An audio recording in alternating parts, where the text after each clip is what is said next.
Hey guys, welcome back to the channel. Big Air 01 coming at you with another video on my Double Eagle 176 boat. And in this video, we are out on the lake. As you can see, it's a beautiful night or beautiful day here to put some hours on my brand new 2022 Yamaha T9.9 high thrust outboard kicker motor. This motor I bought brand new. I'm basically haven't put any hours on it yet, and I want to put some hours on it before I take it out fishing. So I figure, what not, beautiful day out here on the lake, as you can see, to kind of do that.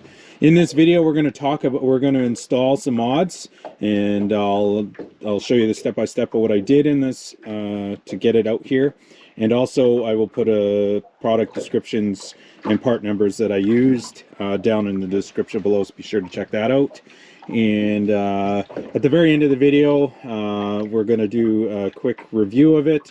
We're going to test it. We're going to obviously talk a little bit about the break-in period, and just see how the baby runs. So sit back, relax, and enjoy the video.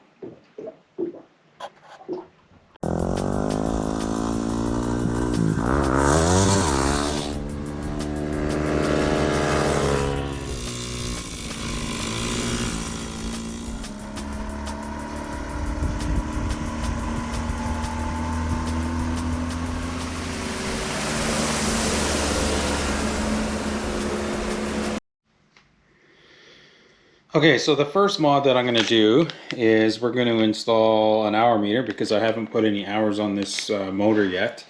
So I want to be able to keep track of how many hours I put on it. And so I decided to purchase this off of Amazon. It's $17. It's an hour meter. It's a inductive design, so there's no battery required. Basically, it's just going to be hooked up to the plug wire, and we're going to mount it inside. We're going to find a place inside here to mount it, and kind of keep track of how many hours that I put on this motor. So to take off the cowl, we have just a hitch here. You just lift it forward, and it comes apart. So obviously here's the plug wires here that we got to get to, and I think what this looks like a good spot to mount it. So I'll take some I got some two-face tape that I'll mount it on there. So this kit comes with some zap straps, an installation guide, and also it has a couple screws. It's got more zap straps there, the cable that you wrap around the spark plug wire, and a couple spare zap straps. Alright, as you can see, there's two spark plugs on here. We're just going to go on the top one.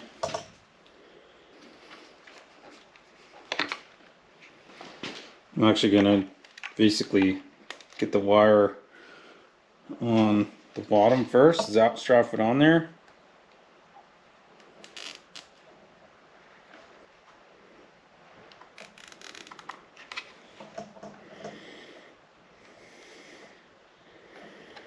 Then you have to wrap it around it 5 times, it says. So 1, 2, 3,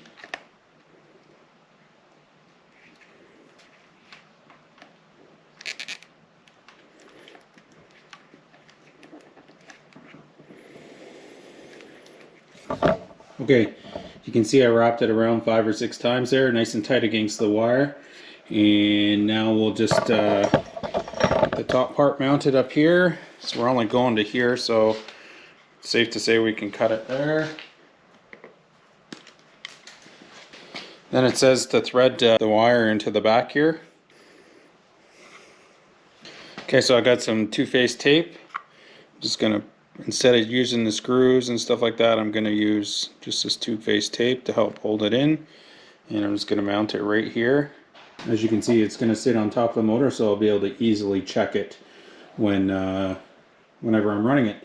And the cable's not too long, it shouldn't interfere with anything. Okay, so the next mod, this actually hits the motor. It gets too close and it could potentially scratch the cowling on the other one. It's kind of in a useless. This is the flush device that you can use, just a garden hose. So I'm going to take this off and move it so that it's closer over here. To take this off, you have two 10 mil bolts just inside here that you have to take off.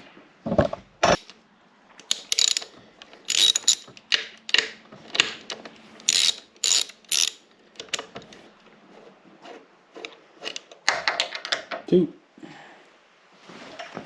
Then you're going to need a Phillips screwdriver to take this off. And again, I'm only moving this. I'm not taking it completely off, just because it is a handy device to have on your motor.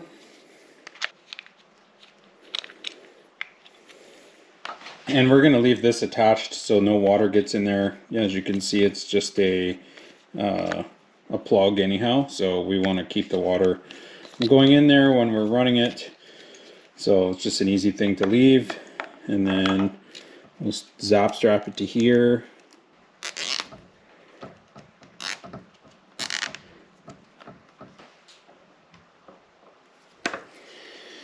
There, now this is out of the way and it doesn't affect the steering at all. And I can still use it.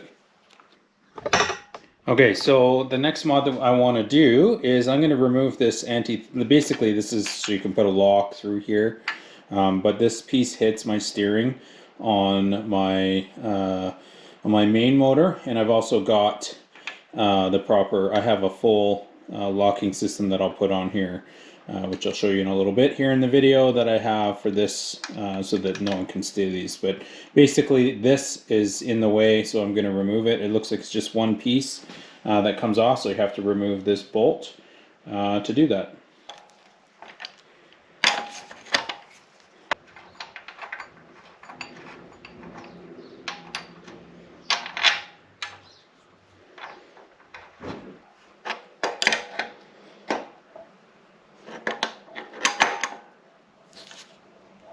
Okay, don't need that. Like I said, I think it's just for an anti-theft, to be able to mount a lock to this. That's basically what it's for. Okay, so now I'm going to put on my steering bracket. It won't fit this way because it hits this knuckle. So we're going to put it on here like this, and then just thread it through. And then it's got another bolt or nut that you can put on from the bottom just to keep it tight. Obviously you want to make sure you use galvanized or stainless steel bolts, because, well, you don't want it rusting or anything like that.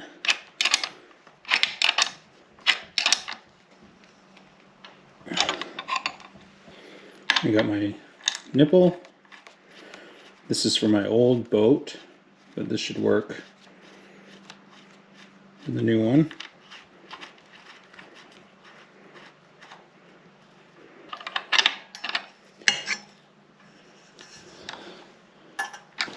And basically this is gonna attach like this. This is for, like I said, it's for my old boat.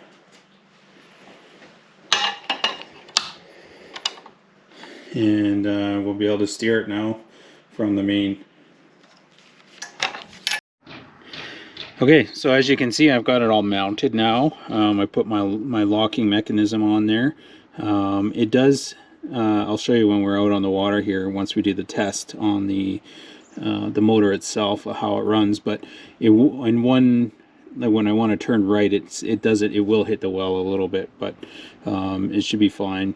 But we're going to hook up the other connector it's going to go right there on the main motor here. You just undo these two plugs. It's like that.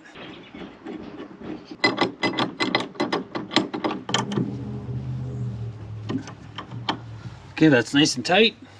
And then we've got my connecting rod here. You should go to this side. And I might have to adjust this. It's got to come in a bit.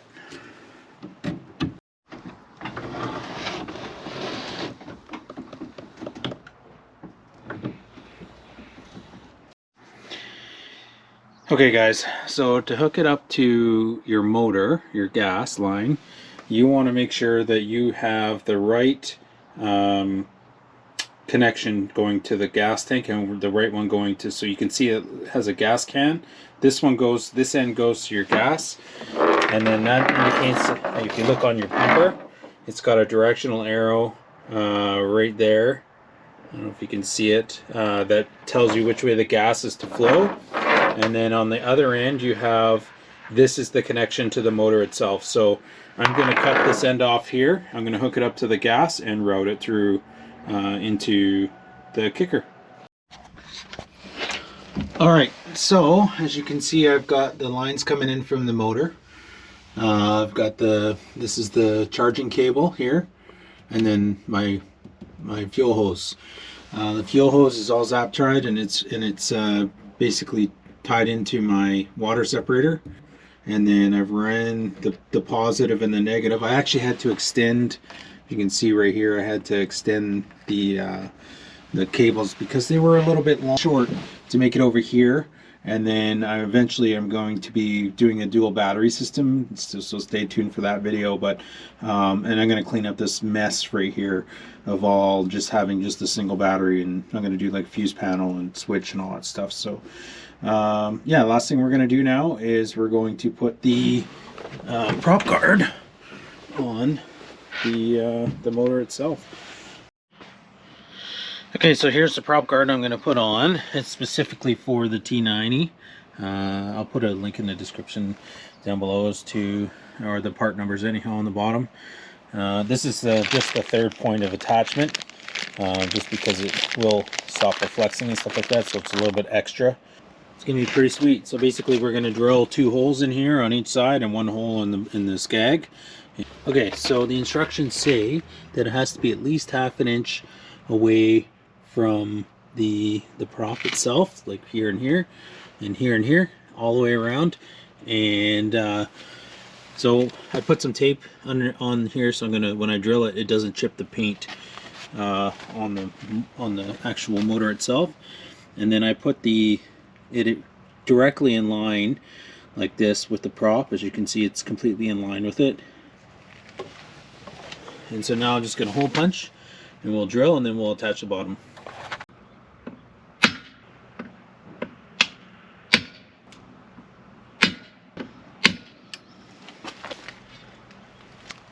Just to protect the prop, we'll put something over top of it.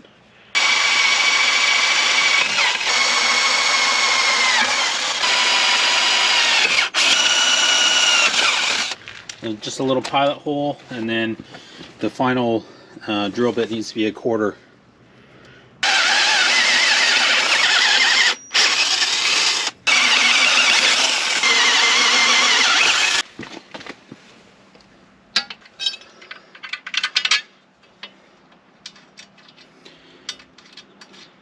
So it sets to put the screws in from the bottom so that it doesn't affect the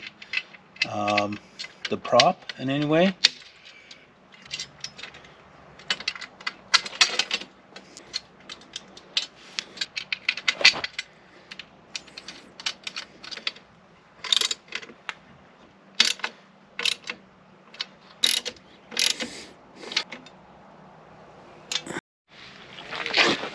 One other thing it said was not to upset the zinc, so orientate it so that it's not hitting the zinc. So you can see that I've had the right clearance just by having it sit just like that.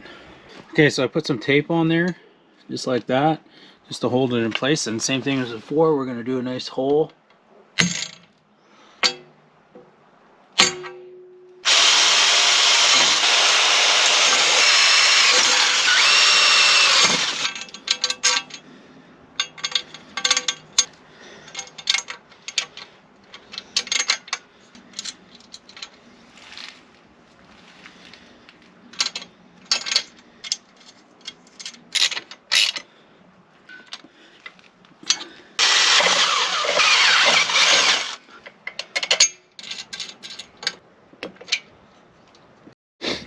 Okay, she's all bolted up now, as you can see. Looks really good. Super easy to do that, guys. I was a little worried about drilling in a new motor, but here we are. So let's take it out on the water. All right, so a few things. This is a T9.9hp, so it's doesn't have the tilt, doesn't have this electric start. It's just a pull start, and it's an inline 2 motor, and it's got obviously the high thrust gearing and prop on it, which helps with trolling and all that good stuff. The motor weighs about 99 pounds, I believe, the way it is. I did not want to go with any other motor than Yamaha, just because any of the other manufacturers there, the tiller handle actually hits quite here. It's kind of tight for space, as we'll see probably as we start testing it, that in one direction I may not be able to do a full turn, but I'll make it work for now, and if I need to, maybe in the future we'll go to a remote system. But yeah, so I haven't put any hours on it yet. We're out here on the lake, and I figured we'll spend some time, put some time in on this thing. All right, so guys, basically for the first hour of operation, the manual here says that you got to run the engine at varying speeds up to 2,000 RPM for approximately half throttle. So what I'll do is I'll basically do that. I haven't even put any hours on it yet. So, and then for the second hour of operation, you must increase the engine speed as much as necessary to put the boat on plane, but avoid full throttle operation, and then back off the throttle while keeping the boat at planing speed. Obviously, we're not going to plane this boat off because it's a little heavier boat, but we'll do the varying speeds basically for the first 2 hours, and maybe get it up a little bit closer to 3/4 to full throttle. And then after that, it says remaining 8 hours you must run the engine at any speed. However, avoid operating at full throttle for more than 5 minutes at a time, and that's obviously between 2 and 10 hours. And then it says for the last 10 hours you can operate the engine normally. So it recommends that you do its first service at 20 hours. So that's what I'll probably do. But let's see if this thing will start.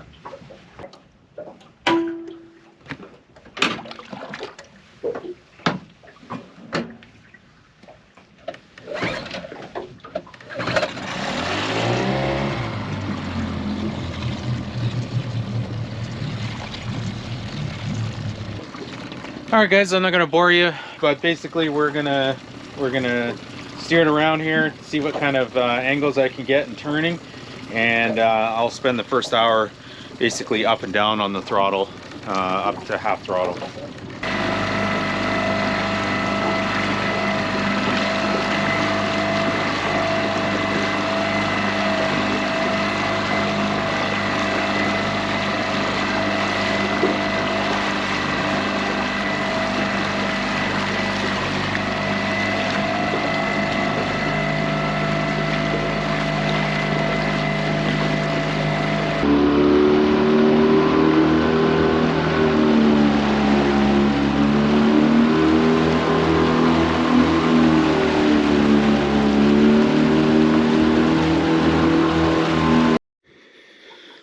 Alright guys, as you can see, I am at the 2 hours for the first break-in period.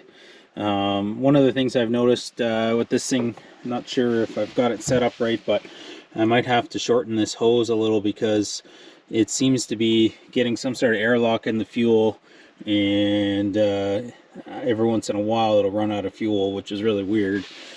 So I don't know if you guys know anything about these motors, that somebody has had the same problem as me. Let me know down in the comment section if they've ever had problems with it running out of fuel all the time, and if there's a fix or anything like that for that. But now here we are, we're out in this beautiful lake. And the last thing I'm going to do is just prop the motor up and use the main and see how it sits in the water, see if it drags at all, and go from there.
All right. Well, I mean, the motor runs good, other than the fuel issue, which I'll get sorted out. I might have it hooked up. I might need to just shorten up the hose so it's maybe getting air locks in there somehow.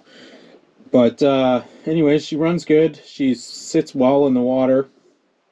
I did raise it up a few notches on the back leg to kind of level it out a bit, but it turns good, which is what I was worried about. But actually, it turns very well both directions, even the one where it hits the side of the well.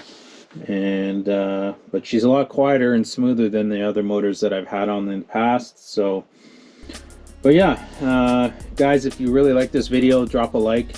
And leave a comment or a question down below. And if you know any answers to the potential fuel issue, if any of you have ever had any problems with this motor, leave me a comment in the section below. And if you know the fix, let me know.